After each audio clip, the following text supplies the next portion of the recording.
já passou o nosso tempo, né?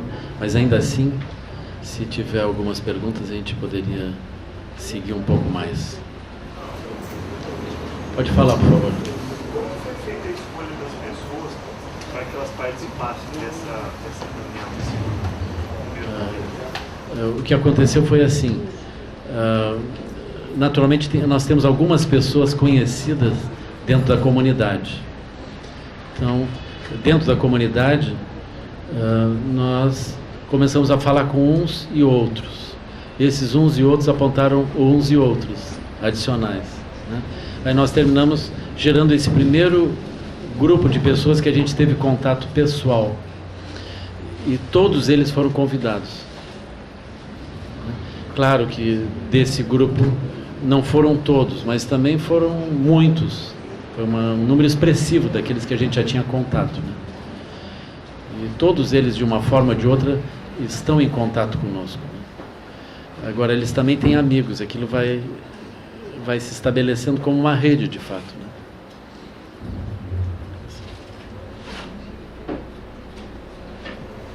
Essa experiência se dá somente nessa comunidade mais simples, mais pobre, ou tem essa experiência também efetuada dentro de um meio diferente? Acho que mesmo nos meios onde as pessoas têm mais recursos financeiros e materiais e até de conhecimento... Poderia acontecer também. Existe a falta hoje em dia Com certeza. desse entrosamento? Com certeza. Dessa solidão? Existe essa experiência? Não, nesse momento nós iniciamos, porque nós iniciamos com um critério geográfico. Porque a gente acredita realmente que o critério geográfico é um bom critério. Mais ou menos assim, nós moramos aqui, então nós vamos começar nos relacionando com a comunidade ao redor. Isso não quer dizer que outras experiências não vão surgir. A gente mesmo acredita que nós vamos expandir geograficamente desse lugar, né? Vamos abarcando os outros, que é o que já está acontecendo. Por exemplo, nós temos um supermercado próximo que é nosso amigo e ajuda. Agora, recentemente, nós compramos uma área do lado. Nós duplicamos a nossa área física. A pessoa que comprou a terra, aliás, que vendeu a terra para nós, que negociou, era o filho do dono. Quando ele chegou lá, o pai dele tinha dito: você venda para eles, você encontre um jeito de fazer esse negócio com eles. Eles são pessoas muito boas, você facilite, você não pensa em ganhar dinheiro. E aí eles venderam a terra para nós. O pai dele tinha um sonho de construir uma escola. Então talvez o pai dele ainda vá fazer que vendeu a terra, ainda vai fazer uma doação para a nossa escola, assim. Então pelo menos surgiu essa motivação deles, né? Eles são pessoas riquíssimas. Então eu acredito que essas coisas elas vão andando. Eu vejo também que a partir desse critério geográfico nós vamos desenvolvendo, mas aí surgem muitas pessoas de diferentes lugares querendo ajudar ali, pessoas do centro da cidade. Então, de algum modo, elas se conectam à mandala.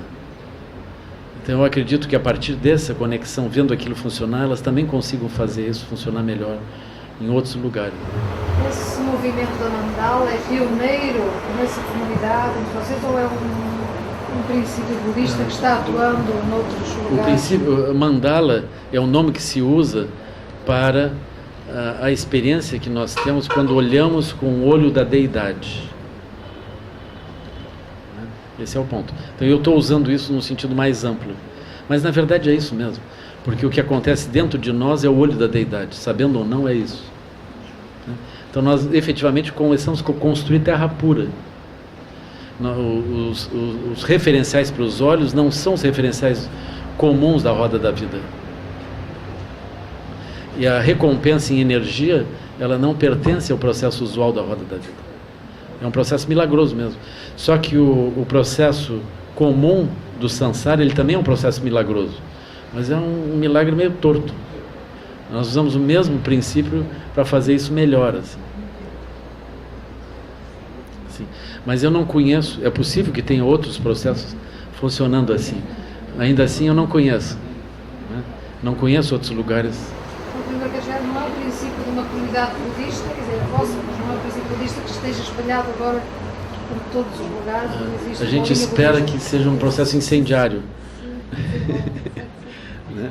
Mas esse é um processo que na sua forma não está sendo copiado de lugar nenhum. Está acontecendo isso. Então a gente olha para Guru Rinpoche e pergunta, e aí, vamos ou não vamos? É um pouco assim, né? Aí, por enquanto a coisa está indo, né? É assim. E, ele usa esse princípio do Lung, o princípio da energia, né? Aquilo é movido por felicidade, não é movido por dever ou por peso. Naturalmente, esse é o processo. Assim. Então o Lung da deidade, por exemplo, as qualidades positivas, elas produzem felicidade. Então nós vamos praticando as qualidades positivas e colhendo felicidade. Nós não estamos lutando contra nada, nem curando no sentido de diagnóstico. Fazer diagnóstico para depois nos opormos às negatividades, vencermos a negatividade. Nós simplesmente vamos para cima e construímos as teias positivas e o que é negativo simplesmente vai desaparecendo. Como desapareceu a queima de fios roubados do lado da comunidade. Eu nunca tinha visto isso. Eu sempre via, vamos dizer assim, a criminalidade avançando. Eu nunca vi a criminalidade recuando aos olhos positivos. A gente só olhava e sorria. E aquilo desapareceu. Foco no positivo. Como? Foco no positivo. Foco positivo. E nós olhamos todos eles de modo positivo. Por exemplo, nós tivemos obstáculos menores. Esse terreno que foi doado para nós, ele já era da Casa da Sopa, essencialmente. Mas ele foi invadido. Quando nós íamos usar, ele foi invadido por umas pessoas. As pessoas chegaram lá e disseram, olha, se alguém mexer nisso, nós vamos esfaquear, nós vamos dar tiro, nós vamos fazer coisas assim. Como era a linguagem da comunidade um tempo atrás.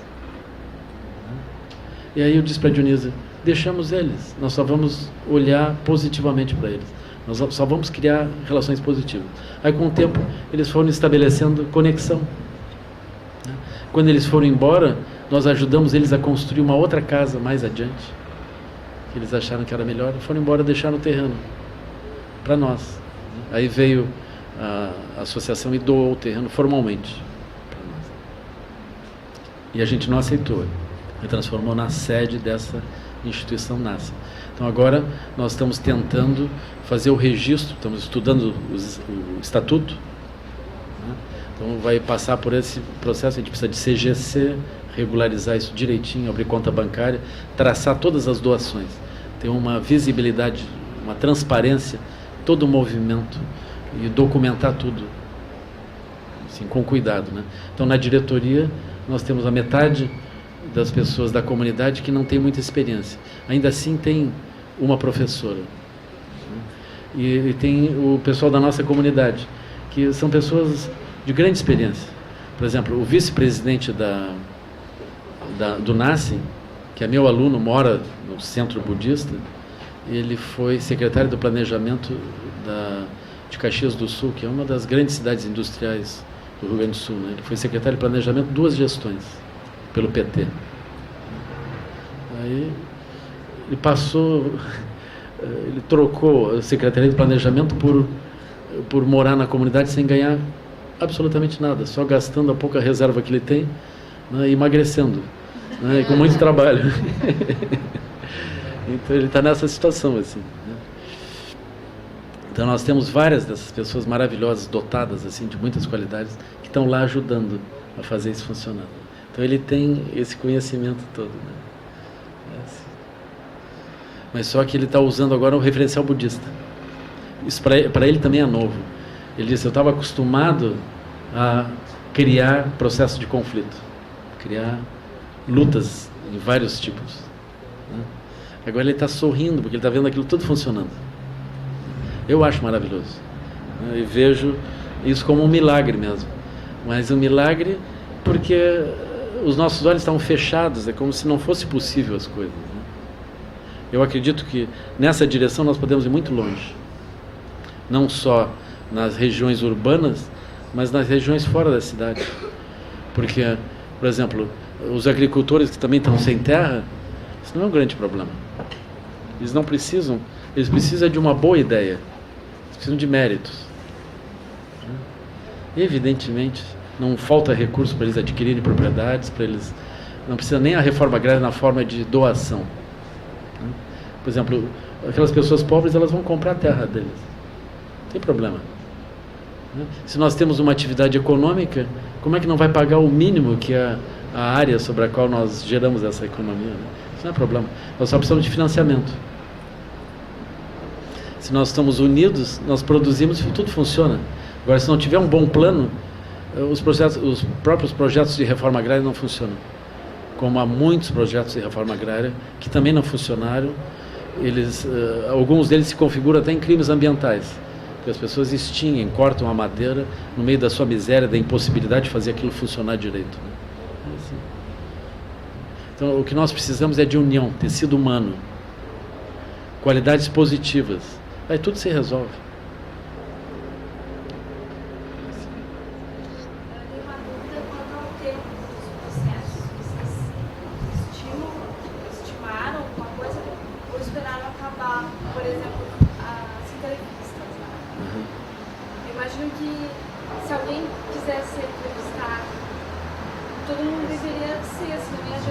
Com certeza, com certeza. Vocês esperaram isso acabar para começar outra? A gente não acabou bem. Nós fomos atropelados pelo processo. Aquilo foi indo. Não, porque na verdade não havia uma pauta para entrevistas. As pautas iam sendo criadas.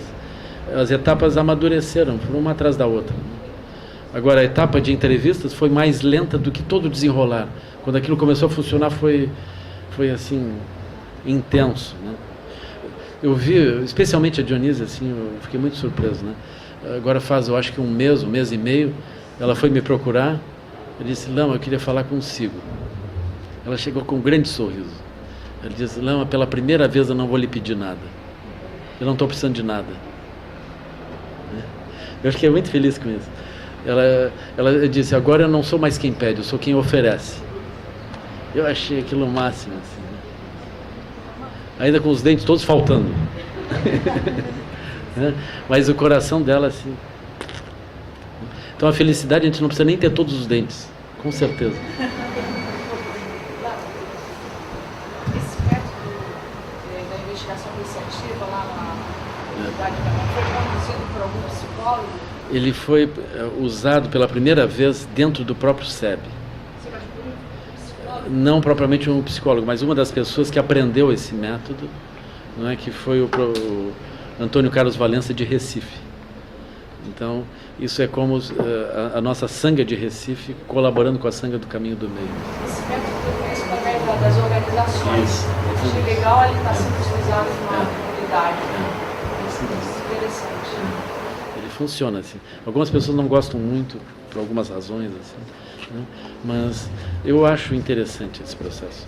Ele talvez não precise ser usado de forma exata como ele foi gerido, né, ou concebido, mas é um processo que, na sua origem, segundo o próprio Valença, ele diz que foi um professor indiano que ensinou para um americano.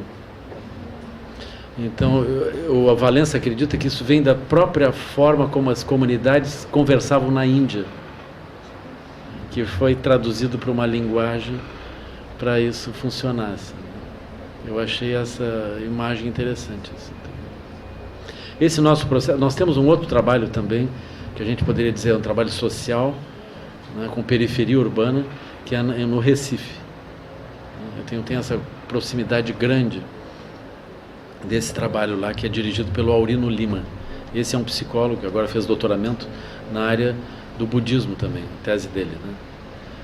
E o Chador Rinpoche teve lá no ano que o Rinpoche morreu, eu ainda consegui organizar o evento, o Rinpoche foi lá. Foi a minha felicidade, assim. Aquilo é lembrado pela comunidade de uma forma muito intensa. Então o Aurino, ele dirige esse projeto. Só que ele não usa esse método, porque ele começou muito antes de nós. Então eles começaram com o método espírita. Ou seja, um processo de caridade. Ou seja, ajudar as pessoas. Então o problema desses métodos é que o sonho, ele vem da organização e não da comunidade.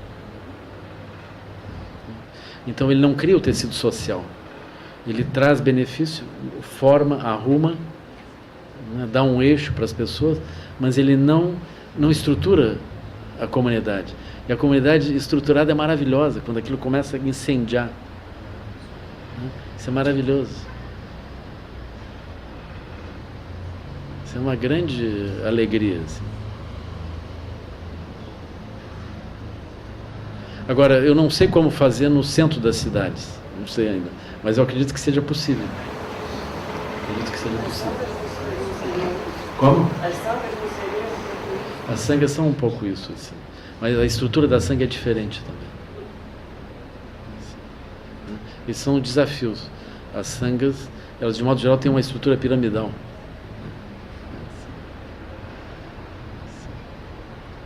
Elas dependem de Guru Yoga com relação ao Lama. Então é um funcionamento um pouco diferente. Mas ainda assim,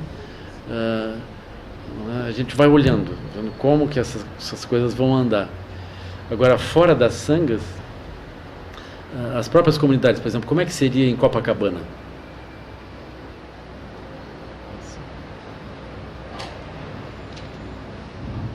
Mas se a gente começar o mesmo método de investigação, por exemplo, de histórias e sonhos, começa a conversar com o outro. Onde é que estão os antigos de Copacabana?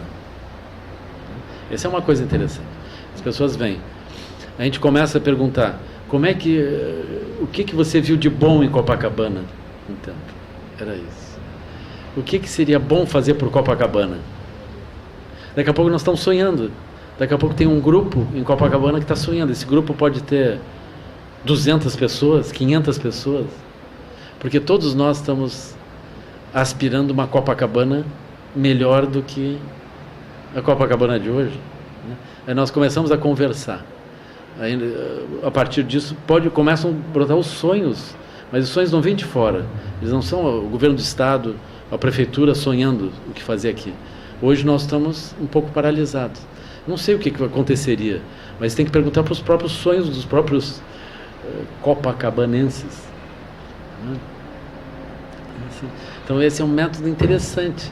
Eu acredito que daqui a pouco nós estamos cuidando da nossa alimentação, fazendo caminhadas, estruturando ciclovias, né? Atendendo os bolsões onde surgem os maiores problemas, né? Identificando áreas.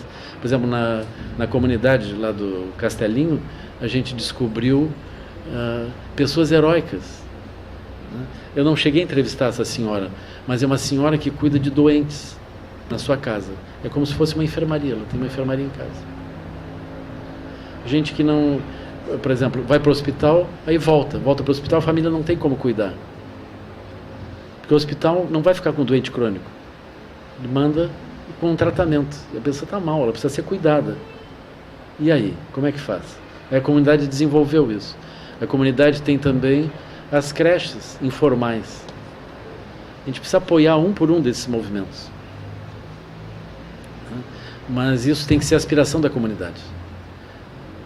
Mas com certeza a comunidade vai começar a olhar aqui, olhar ali. Daqui a pouco todos esses elementos começam a ser contemplados. Com certeza. Como? Quantas pessoas? São 400 famílias. E algumas famílias são numerosas. E alguns deles são muito pobres. Por exemplo, quando a gente olha aqui a periferia urbana do Rio de Janeiro, é muito mais rica do que lá. É assim, aqui é tudo com tijolos direitinho, telhado. Né? Lá é periferia, é pobreza mesmo. Por exemplo, nesse inverno, teve uma família que no meio das tempestades a sua casa tombou. E os outros se reuniram para ajudá-los. O que eles fizeram? Eles construíram uma parede inclinada, feita de papelão, para as pessoas se esconderem por baixo. No inverno gaúcho. Tem várias casas, porque dentro da vila ainda tem uma subvila, que é a periferia da periferia, que eles chamam de Vila Palmeira. Então ali dentro tem pessoas muito pobres, onde não há janelas e portas nas casas. De noite, quando as crianças dormem, elas dormem no chão. Se entrar água, elas não têm outro lugar. Então hoje a Dionísia está ocupada em ajudar essa vila né? Então a Dionísia, que tem uma causa muito humilde, a casa dela tem frestas, né? Ela se compadece daqueles que estão pior, então ela está ajudando aqueles. Então esse é uma vila, pessoas muito carentes. Além do mais, eles têm um problema grave, que é a ausência de futuro. Então a gente quer resolver isso. Eu estou pensando agora, né, eu sonhando, tentando não sonhar, porque o método é eles sonharem, né? Eu tenho que puxar o freio de mão, assim, né? Mas eu já aproveitei, né, nessa entrevista, eu digo, olha, nós precisamos agora de escola, precisamos de posto médico, né? Nós não vamos deixar por baixo, já que agora tentaram fazer isso, agora nós vamos, na verdade, reivindicar. Nós queremos mais coisas. Então, essa vai ser a nossa postura, assim. Com certeza isso vai acontecer. Eu acho difícil que a gente perca isso.